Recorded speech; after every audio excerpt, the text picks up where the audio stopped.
आज इस तरीके से हमने पहले करके दिखाया कि अनुसूचित जाति जनजाति के कर्मचारी इसको वोट देंगे, कोई सत्ता में आएगा, बाकी सब बाहर जाएगा।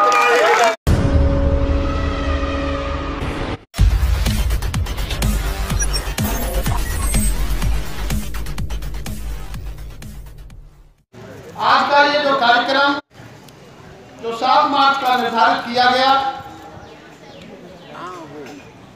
ये ऑल इंडिया इंडियन रेलवे में जितने भी जोनल मुख्यालय हैं,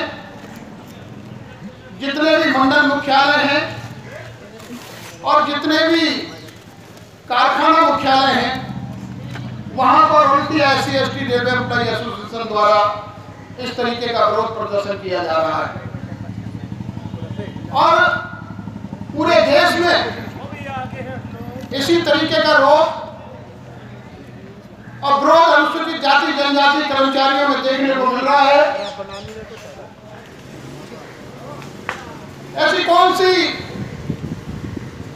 परिस्थिति वर्तमान में हम लोगों के सामने आई, जबकि इस देश में एक ऐसी सरकार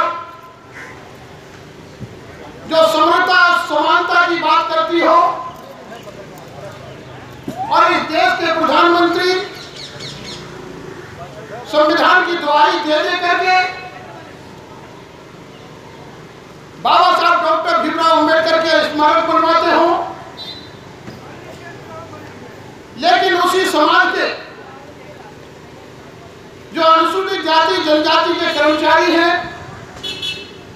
उनके साथ ऐसा कौन सा भेदभाव हो रहा है, उनके साथ ऐसा कौन सा अन्याय हो रहा है, कौन सा अत्याचार हो रहा है आपकी नजरों के नीचे, क्या उनको मजबूर होना पड़ा कि पूरे देश में इस तरीके के आंदोलन खड़े किए जाएं।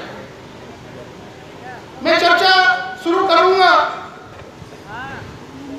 अभी फिलहाल में, क्योंकि बहुत सारे कर्मचारी मेरे मुझसे ये सवाल करते हैं कि ये मामला विश्वविद्यालय का है, रेलवे द्वारा जो समस्याएं उनको हमें उठाना चाहिए। विश्वविद्यालय में भी हमारे भाई लोग काम करते हैं और अभी जो फिलहाल में माननीय सर्वोच्च न्यायालय द्वारा जो निर्णय दिया गया, जिसमें इलाहाबाद हाई कोर्ट के जजमेंट को बरकरार रखते हुए ये कहा गया कि विश्वविद्यालय में 13 पॉइंट रोस्टर लागू होगा। 13 पॉइंट रोस्टर जब 1997 में आके सब्रवाल का केस चला था और 200 पोस्ट में रोस्टर लागू किया गया था, उस समय पूरे विश्वविद्यालय को एक यूनिट मान करके प्रोफेसर और असिस्टेंट प्रोफेसर की भर्ती हुआ करती थी। लेकिन कुछ मनुवादी प्रोफेसर्स ने, मनुवादी विचारधारा को मानने वाले वो लोग, उन्होंने अपना दिमाग तोड़ाया और कहा कि अगर विश्वविद्यालय के बेस पर भर्ती की जाएगी तो इतिहास का प्रोफेसर होगा वो अर्थशास्त्र नहीं पढ़ा पाएगा, और अर्थशास्त्र का प्रोफेसर होगा वो समाजशास्त्र नहीं पढ़ा पाएगा। इसलिए विभाग को यूनिट मान करके 13 पॉइंट रोस्टर लागू होगा और उसमें रिक्रूटमेंट होगा। मैं इस मंच के माध्यम से पूछना चाहता हूं कि इस देश में चाय बेचने वाला प्रधानमंत्री हो सकता है तो समाजशास्त्र का प्रोफेसर अर्थशास्त्र क्यों नहीं पढ़ा सकता? इस देश में एक इंजीनियर गाड़ी चला सकता है, DRM बन के DRM ऑफिस में बैठ सकता है, तो अनुसूचित जाति जनजाति का कोई कर्मचारी क्या असिस्टेंट प्रोफेसर भी नहीं बन सकता? और वो ऐसी प्रॉपर्टी डाल दी गई कि अगर 13 पॉइंट रोस्टर को लागू किया जाएगा तो उसमें अनुसूचित जाति अनुसूचित जनजाति का प्रतिनिधित्व बिल्कुल खत्म हो जाएगा।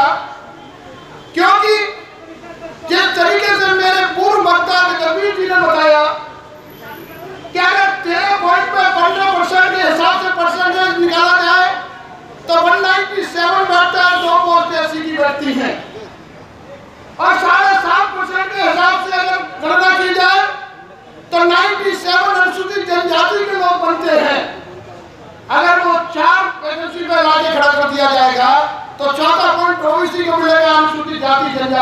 मिलेगा। ये साजिश है हमारे प्रोफेसरों के खिलाफ। और जब ये देखा कि किस तरीके से पूरे देश के आरक्षण को खत्म किया जाए, आरक्षण प्रणाली को ऐसा कर दिया जाए कि नाम पर सिर्फ आरक्षण रह जाए, इन अनुसूचित जाति जनजाति के लोगों को आरक्षण बंद कर दिया जाए। साजिश के तहत 10% ईडब्ल्यूएस आरक्षण लागू किया गया। गरीब सवर्णों के लिए 10% आरक्षण लागू किया गया। हमारा इससे कोई विरोध नहीं है। माननीय प्रधानमंत्री जी, आप 10 नहीं 20% आरक्षण लागू करो, हमारा इससे कोई विरोध नहीं है। लेकिन हमारा 15 और 7.5% का आरक्षण बरकरार रहना चाहिए। इसमें अगर छेड़छाड़ होगी तो हमारा विरोध है। और जो 10% का आरक्षण लागू करने के बाद रातों रात डीओपीटी ने रोस्टर जारी कर दिया। और जब रोस्टर जारी किया तो जो पहले रोस्टर चल रहा था डीओपीटी का, उसी में 10% के आरक्षण को सामंजस्य कर दिया गया। रेलवे ने जब 1997 में आरके सब्रवाल का केस हुआ था, और जब वैकेंसी बेस्ड रोस्टर को खत्म करके पोस्ट मास्टर लागू किया गया, उस समय रेलवे ने अपना दिमाग दौड़ाया और ये चेन्नई न्यायालय का निर्णय था। माननीय सर्वोच्च न्यायालय का भी निर्णय हुआ कि जहां पर 13 वैकेंसी हो जाएंगी, वहां पर अनुसूचित जाति का 14 और 12वां पॉइंट बनेगा, अनुसूचित जनजाति का 8वां पॉइंट बनेगा। तो रेलवे ने उसको 14 पॉइंट कर दिया। ये कोई गुनाह नहीं किया। सर्वोच्च न्यायालय ने कहा था कि एक आदमी के टुकड़े नहीं किए जा सकते, एक आदमी को 2 भागों में नहीं बांटा जा सकता। अगर 12-13 वैकेंसी में 7.5% गिना जाए तो 97% बैठता हमारा, यानी कि राउंडिंग ऑफ कर दिया जाए तो एक वैकेंसी बनती है। और आज जो डीओपीटी के द्वारा रोस्टर लागू किया गया है, और जो रेलवे में नालायक अधिकारी जिन्होंने अपना दिमाग नहीं दौड़ाया, जो सिर्फ गाड़ी चलाने की बात करते हैं, अगर कोई सबसे ज्यादा ईमानदारी से रेलवे में काम करता है तो अनुसूचित जाति जनजाति का ड्राइवर और गार्ड करता है। क्योंकि आप पिछले कोई भी अखबार उठा के देखिए, कोई भी चैनल न्यूज खोल के देख लीजिए, जितने भी रेलवे में एक्सीडेंट हुए होंगे वो किसी अनुसूचित जाति जनजाति के ड्राइवर या गार्ड से नहीं हुए होंगे। इस देश के अगर दस्तावेज किसी ने बाहर भेजे होंगे तो वो किसी अनुसूचित जाति जनजाति ने नहीं भेजे, किसी और नहीं भेजे होंगे। आज डीओपीटी ने रोस्टर जारी किया। अरे भाई, उस समय जब रेलवे में जो अधिकारी थे उनका क्या ज्यादा दिमाग था जो आज आपके पास कुछ भी नहीं है? आपने एजेंट जारी कर दिया और हमारी अनुसूचित जनजाति की एक वैकेंसी को खा गए, अनुसूचित जाति की एक वैकेंसी को खा गए। और यहां तो ऐसा भी हो रहा है, डीआरएम ऑफिस के कर्मचारी डीआरएम साहब सुने, आपके यहाँ जब प्रमोशन हुआ लोको पायलट का, और लोको पायलट की सक्सेसफुल ट्रेनिंग कंप्लीट करने के बाद में जब उनका पोस्टिंग हो गया तो सवर्ण के लोग चले गए अदालत में, और अदालत ने सिंपल सी भाषा में कह दिया कि जब आपने प्रमोशन किया तो एम नागराज को फॉलो नहीं किया, इसलिए ये प्रमोशन रद्द किए जाते हैं। मैं ये पूछना चाहता हूं मंच के माध्यम से कि जो सरकार की ये पॉलिसी है, जो भारत सरकार के दिशा निर्देश जो जारी किए जाते हैं, उनको बचाने की जिम्मेदारी किसकी है? उनको बचाने की जिम्मेदारी आपकी है।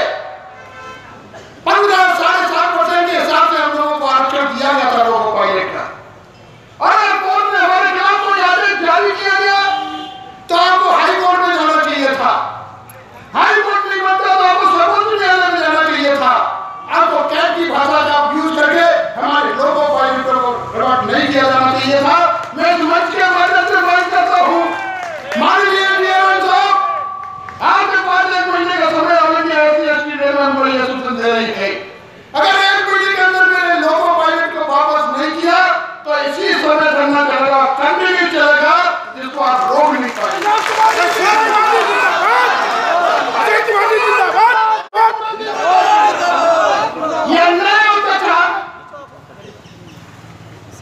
सरकार न्याय की बात करती है, हम भी न्यायप्रिय लोग हैं।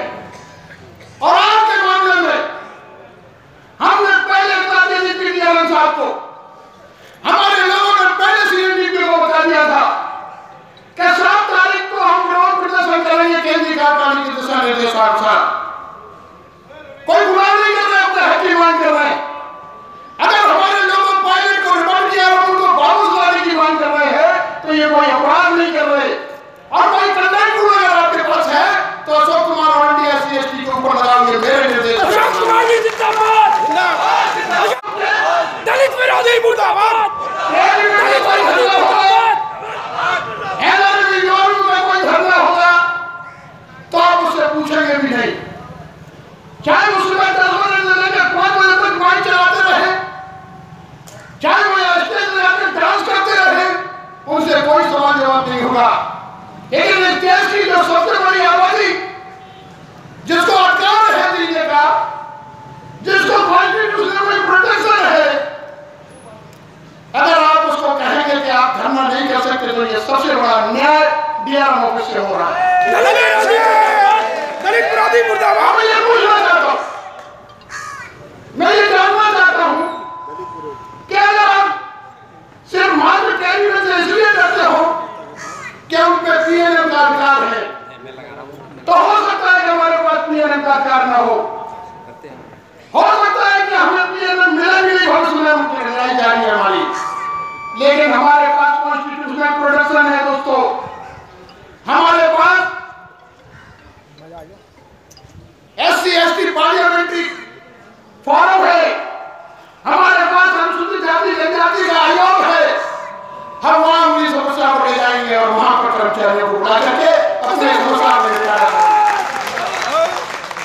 कितना अन्याय है।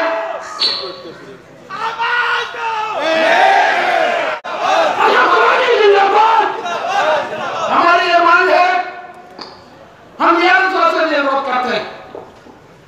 DRM साहब के साथ हमने बहुत पहले काम किया था जब सीनियर DRM हुआ करते थे। यहाँ पर आप पुलिस फोर्स से नौकरी छोड़कर के रेल की नौकरी में आए, ये भी हमको मालूम है। माननीय DRM साहब, हमारी जो समस्याएं हैं, अगर वो रेल मंत्रालय लेवल की है तो रेल मंत्रालय को भेजो, अगर वो महाप्रबंधक लेवल की है तो महाप्रबंधक यहाँ भेजो, और जो समस्या आपके लेवल की है उनका समाधान आप करो। आपको करना पड़ेगा इस समस्याओं का। अभी पिछले 2 दिनों इससे बड़ा अन्याय अनुसूचित जाति जनजाति कर्मचारियों के ऊपर और क्या हो सकता है।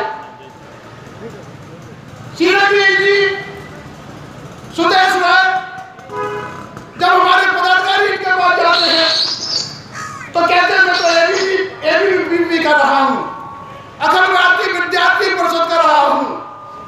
तो क्या हो गया, आप अखिल भारतीय विद्यार्थी परिषद हो तो क्या अन्याय और अत्याचार करोगे कर्मचारियों के ऊपर?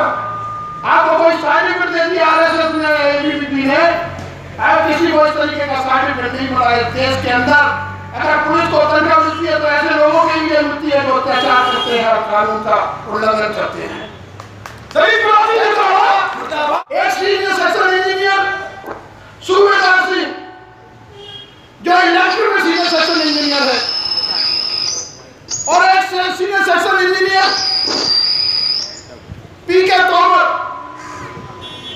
जो कैबिनेट का पदाधिकारी है, जो गैर अनुसूचित जाति जनजाति का कर्मचारी है, उसके क्षेत्र से एक केवल जाति है DK जेल में, वो केवल जमीन के नीचे रहती है।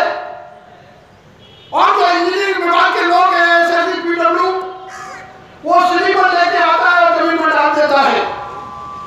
जमीन में जब स्लीपर लगने से केबल डैमेज होती है, उस डैमेज केबल से एक बच्चा मर जाता है। और जिम्मेदारी किसकी थी? अरे भाई जिसका प्रोटेक्शन है उसको जिम्मेदारी देते। सूबेदार सिंह क्योंकि अनुसूचित जाति का आदमी है इसलिए आपने उसको लपेट दिया। PK तोमर को सिर्फ इसलिए छोड़ दिया कि वो यूनियन का पदाधिकारी है और वो गैर अनुसूचित जाति जनजाति का है। ये अन्याय और अत्याचार हम नहीं सहेंगे। माननीय DRM साहब से अनुरोध करते हैं कि इसकी जानकारी भी नहीं ली उन्होंने, दोषी यही है उसको भी लपेटा जाना चाहिए था। जो इंजीनियरिंग डिपार्टमेंट के लोग हैं उनकी भी जांच होनी चाहिए और उसके बाद हमारे कर्मचारी के खिलाफ कोई आदेश होना चाहिए, क्योंकि हमारा कर्मचारी उसमें लिप्त नहीं है, उसके क्षेत्र की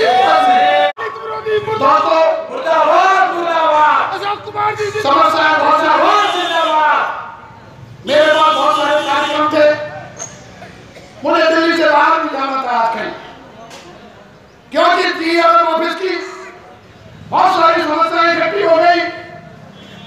मुझे बताया कि इन्फॉर्मल मीटिंग भी नहीं ली जा रही, मुझे बताया कि हमारे लोगों पायलट को रिवर्ट कर दिया गया, और मुझे यह भी मालूम पड़ा जो प्रेम की भागीदारी जो हमको रेलवे बोर्ड ने दी है, participation of railway employ in the management, जो रेलवे बोर्ड द्वारा जो सुविधाएं दी जाती है वो टेरिटरी के लोगों को तो दे दी गई, लेकिन हमारे अनुसूचित जाति जनजाति को आज तक नहीं दी गई है। हमारे खिलाफ अन्याय है, ये हमारे खिलाफ एक साजिश है, क्योंकि ये पहले विरोध करते थे हमारा, कैबिनेट के लोग कहते थे कि अनुसूचित जाति जनजाति एसोसिएशन को किसी भी क्षेत्र में कोई भागीदारी नहीं दी जाएगी। मैं उन लोगों को भी इस मंच के माध्यम से बता देना चाहता हूं, अगर एनआरएम और यूआरएम के लोग मेरी बात को सुन रहे हैं तो गौर से सुने कि आगामी आने वाले समय में सीक्रेट बैलेट होने वाला है, और जिस तरीके से हमने पहले करके दिखाया कि अनुसूचित जाति जनजाति के कर्मचारी इसको वोट देंगे, वही सत्ता में आएगा, बाकी सब बात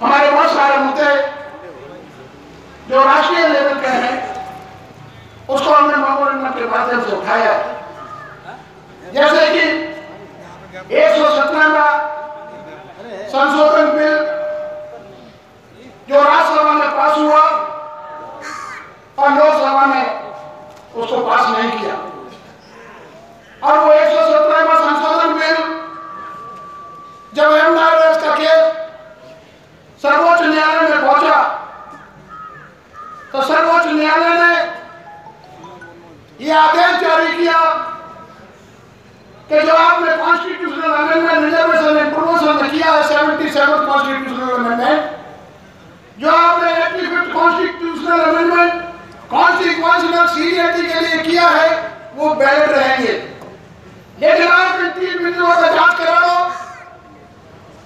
आप देखो उचित प्रतिनिधित्व है कि नहीं, प्रॉपर रिप्रेजेंटेशन है कि नहीं, इनकी बैकवर्डनेस अभी है कि नहीं, ये लोग एफिशिएंट है कि नहीं, इन 3 बिंदुओं पर जानकारी लो, और 3 बिंदुओं पर जानकारी लेके अगर ये लोग खड़े उतरते हैं तो इनका प्रमोशन किया जाए। मैं इस मंच के माध्यम से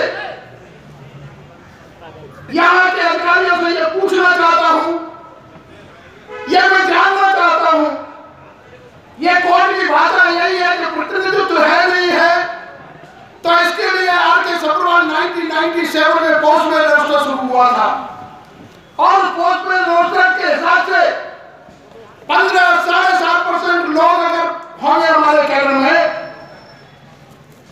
तो 15.7% का आरक्षण नहीं दिया जाएगा, अगर कम है तो आरक्षण जारी रहेगा। तो ये जानकारी तो पोस्टमैन रोस्टर आपके पास रहता है, आप कोर्ट को जाकर के ये क्यों नहीं बताते कि ये जो लोग आपके पास अपील डालने आए हैं इनकी मंशा ठीक नहीं है, ये जानकारी आपको सही नहीं देते, और होता ही है कि एफिशिएंसी की जानकारी आपके पास सर्विस रिकॉर्ड हमारा है, बैकवर्डनेस टू कॉन्स्टिट्यूशनली अनुसूचित जाति जनजाति का शब्द जब तक कॉन्स्टिट्यूशन में रहेगा तब तक अनुसूचित जाति जनजाति का आदमी बैकवर्ड रहेगा, ये देखा हुआ है। और इसको इंदिरा साहब ने की बेंच ने कंफर्म कर दिया, लेकिन जब भी कोई प्रमोशन होता है तो यहाँ का जो क्लर्क है, जो डीलिंग क्लर्क है, वो प्रमोशन ऑर्डर पहले समझ जाति के लोगों को दे देता है कि जाइए एक आदेश निकलने वाला है, आप कोर्ट में जाइए, इस पर स्टे लीजिए, और रेलवे का वकील वहां जाता नहीं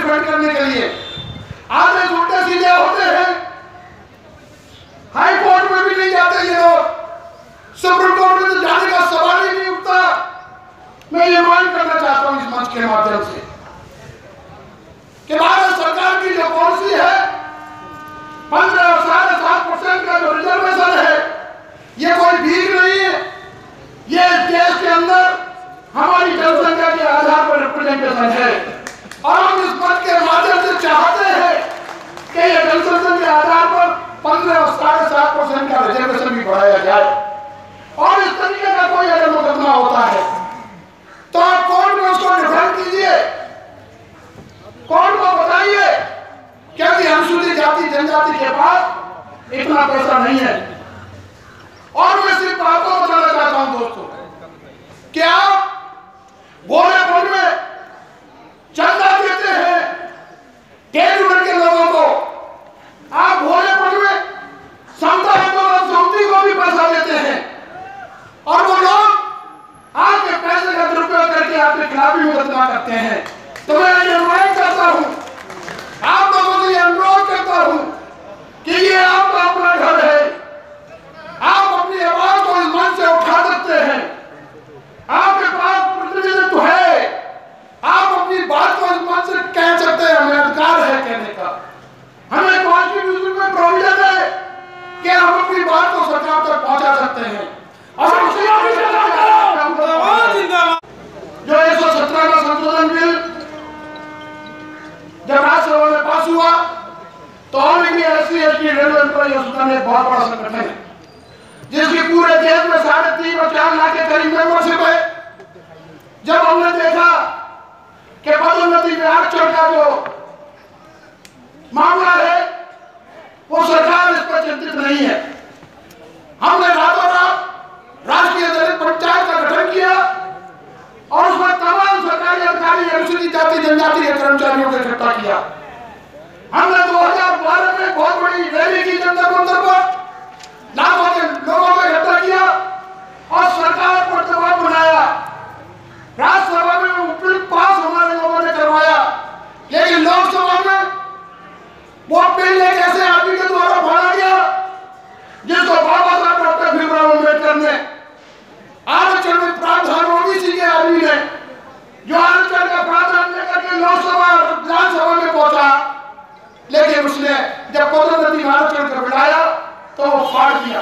मैं ऐसे लोगों को भी कहना चाहता हूं कि मेरे भाइयों, आप जब तक ऐसे नहीं होंगे तो आप भी पिटते रहेंगे और ये मनुवादी लोग आपके द्वारा हमें भी पिटवाते रहेंगे, क्योंकि इस देश के अंदर ऐसा ही हो रहा है। हमारी बहन बेटियों के साथ बलात्कार, हमारी बहन बेटियों को घर में घुमाया जाता है, हमारे निर्दोष लोगों को जेल में डाल दिया जाता है, उनकी कोई सुनने वाला नहीं। आप सब लोग एक होइए और इस मंच के माध्यम से आप अपनी आवाज बुलंद कीजिए। पदोन्नति में आरक्षण ये पास होकर रहेगा, मैं इस मंच के माध्यम से भी अपील करना चाहता हूं। माननीय मोदी जी, आपने दिल्ली के अंदर बाबा साहब डॉक्टर भीमराव अम्बेडकर के नाम से एक भव्य स्मारक खड़ा किया है। बाबा साहब डॉक्टर भीमराव अम्बेडकर ने जहां अंतिम सांस ली थी वहां आपने स्मारक खड़ा किया है। बाबा साहब डॉक्टर भीमराव अम्बेडकर के मान सम्मान से जुड़ा हुआ ये आरक्षण का भी मुद्दा है, इसको संभालिए, इसको ठीक कीजिए और चुनाव से पहले, आचार संहिता लागू होने से पहले ये 13 पॉइंट रोस्टर को खत्म कीजिए और पदोन्नति में 117 और संशोधन बिल पास कीजिए। और अगर ऐसा नहीं हुआ तो दोस्तों मैं बता देना चाहता हूं, आपको नौकरी मिल चुकी है, आपके बच्चों को नौकरी नहीं मिलेगी, क्योंकि जो इस देश में चल रहा है आज की डेट में उसमें कोई प्रावधान आरक्षण का नहीं है। आप रात को सोइए, सवेरे जब आंख खुलेगी आपकी, अखबार आपके सामने आएगा, मालूम पड़ा कि 4 स्टेशन प्राइवेट को दे दिए गए। आप रात को सोइए, सवेरे जब उठ के आंखें खुलेगी तो पाएंगे कि रेलवे में से एक हिस्सा तोड़ के निगम बना दिया गया। या रातों रात निगम बन जाते हैं, या रातों रात स्टेशन को भेज दिया जाता है, निजी दिया जाता है, आरक्षण का प्रावधान नहीं दिया जाता। हमारी मांग है कि प्राइवेटाइजेशन में, निजीकरण में भी आरक्षण लागू हो, जुडिशियरी में भी आरक्षण लागू हो, क्योंकि मैं किसी भी अदालत की अवमानना नहीं करना चाहता, मैं किसी भी अदालत के खिलाफ नहीं बोलना चाहता, मैं अदालत और कानून का सम्मान करता हूं, लेकिन अनुसूचित जाति जनजाति का उचित प्रतिनिधित्व न होने के कारण हमारे अनुसूचित जाति जनजाति के जो मामले हैं उनमें कहीं न कोई इस तरीके के आदेश आते हैं जिससे कि हमको प्रशासन द्वारा तय किया जाता है। भविष्य में भी मेरे कुछ साथी लोग मुझसे नाराज हैं, मुझसे कुछ साथी बहुत ही ज्यादा नाराज हैं, लेकिन मैं उन लोगों को यह बताना चाहता हूं कि मैं आपका अपना हूं, आपके बीच का हूं। आप मुझे मारेंगे तब भी मैं आपके पास रहूंगा। आपका सम्मान मेरा सम्मान है, मेरा सम्मान आपका सम्मान है। आने वाले समय में ट्रेड यूनियन का सीक्रेट बैलेट होना है। कोई भी ब्रांच सेक्रेटरी, कोई भी मंडल मंत्री मेरा इस तरीके का कमिटमेंट न कर दे कि हमारे पास आदेश आ गए हम आपको वोट करेंगे। हम पूरे देश के अंदर जो ट्रेड यूनियन अनुसूचित जाति जनजाति के अधिकारों की बात करेगी, जो ट्रेड यूनियन कर्मचारियों को आंदोलन को आगे ले जाने की बात करेगी, जो trade union new pension scheme खत्म करके पुरानी पेंशन स्कीम को लागू कराने की बात करेगी, जो ट्रेड यूनियन अप्रेंटिस लोगों को नौकरी दिलवाने की बात करेगी, जो ट्रेड यूनियन लार्जेस्ट स्कीम जो बंद हुई है उसमें कर्मचारियों के बच्चों को नौकरी दिलवाने की बात करेगी, उस ट्रेड यूनियन के साथ all India SC ST railway employee association Ashok Kumar ji आगे बढ़ो, हम तुम्हारे साथ हैं। अशोक कुमार जी आगे बढ़ो, हम तुम्हारे साथ हैं। और तुम्हारे साथ हैं, क्योंकि हमारे लोग धरने प्रदर्शन में आते हैं। मैं माननीय प्रेस के लोगों को यह बताना चाहता हूं कि ट्रेड यूनियन के जितने भी लोग धरने प्रदर्शन में आते हैं, देख लीजिए वो ड्यूटी पर होते हैं, लेकिन हमारे जितने भी लोग खड़े हुए हैं यहाँ पर वो अपनी छुट्टी लेकर के आए, अपना पास लेकर के आए हैं।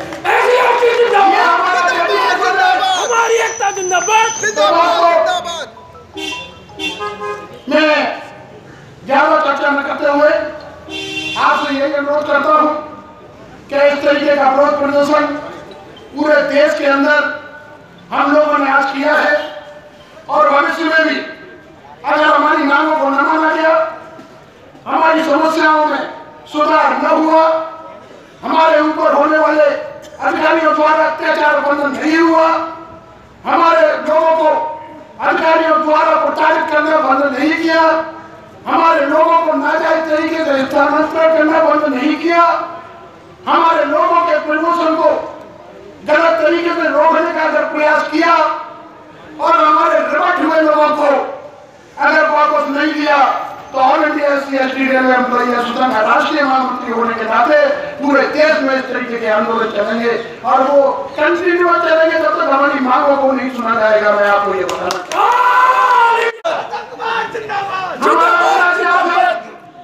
कि हम कभी भी संघर्ष की तरफ पर नहीं गए, जबकि बाबा साहब डॉक्टर भीमराव अम्बेडकर ने बोला था संघर्ष करो।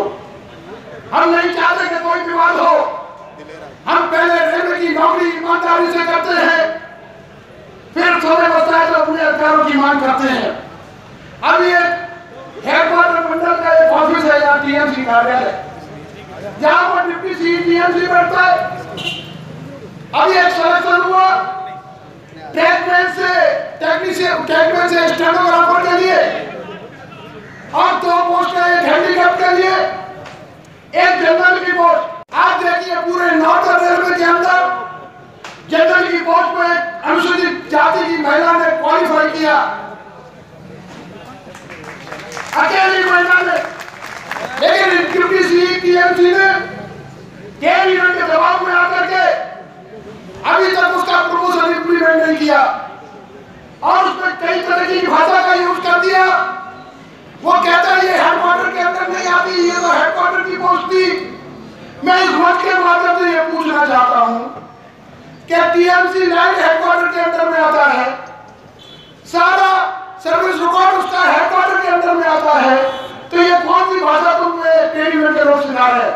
मैं इस मंच के माध्यम से ये भी अनुरोध करना चाहता हूं माननीय डिप्टी सी टीएमसी साहब, इस आदेश को जल्दी से जल्दी इंप्लीमेंट करें, नहीं तो आपके खिलाफ भी एक बहुत बड़ा आंदोलन हम लोग करेंगे हमारी टीएमसी। अशोक कुमार जी आगे बढ़ो, हमारे साथ हैं।